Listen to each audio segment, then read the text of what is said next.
Mr. Gunson, you are in Venezuela. Help us to understand what exactly are the reasons to the latest crisis going on in that country? Well, of course, the crisis has its origins a long time back. This is a country which has seen its political institutions undermined and dismantled for many, many years. But so long as the economy was in good shape, things were more or less okay for the majority of the population. They kept re-electing Mr. Chavez first and then Mr. Maduro in 2013. But the underlying economic problems and the collapse in the oil price at the end of 2014 have meant that, as you mentioned in your introduction, people find it very hard to get food, medicines, all sorts of basic supplies. Protests have become massive, and the government has responded by essentially suspending democracy. There are no more free elections in Venezuela. The election to a constituent assembly only involved government candidates because the opposition boycotted it on the basis that it was unconstitutional and the rules were completely unfair. I see. A lot of political reasons over there, but on the other hand, Mr. Hidalgo, the oil industry in Venezuela economy is absolutely the most important and the pillar of it. Now we all know the oil price is not likely to hike up too much in the near future. What would that mean for that country's economy? Can that country find another way out? Indeed, oil revenues represent about 95%, 96% of the dollars that come into the economy. It's basically the only source of income for Venezuela right now. But we have to be clear that Venezuela began its economic problems before the drop in the price of oil.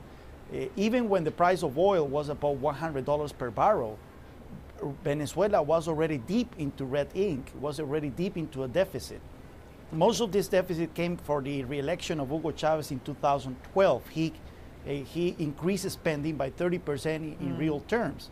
And that's the source of the problem. Once the price of oil dropped, it became more apparent, the fiscal problems of Venezuela, and that's when the government started printing money and hyperinflation became a problem. Right now, the inflation rate last week was about 1,800%. So there is no likelihood that oil is going to be the savior of Venezuela. Production has been declining markedly since the last decade, and the price of oil is not likely to recover soon. So Venezuela will have to look for other sources of income, and there are none.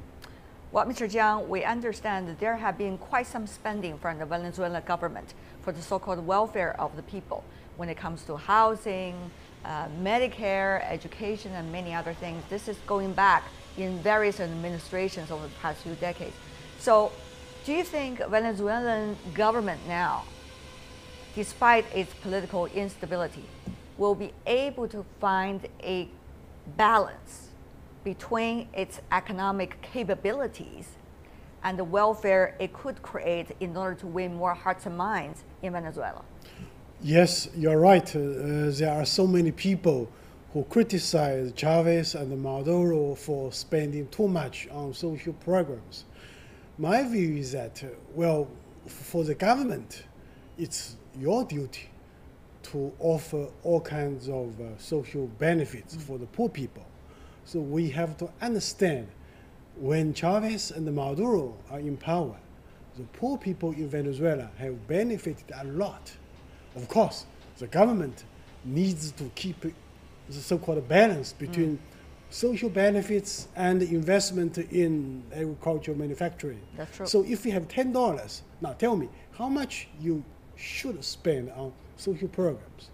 Well, my view is that yes, given the fact that Venezuela's economy is not fully developed, its economy is not so diversified, the government should spend some money in diversifying its economy.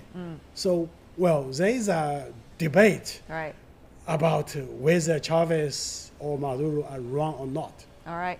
We see the three gentlemen from different countries, different perspectives over there already.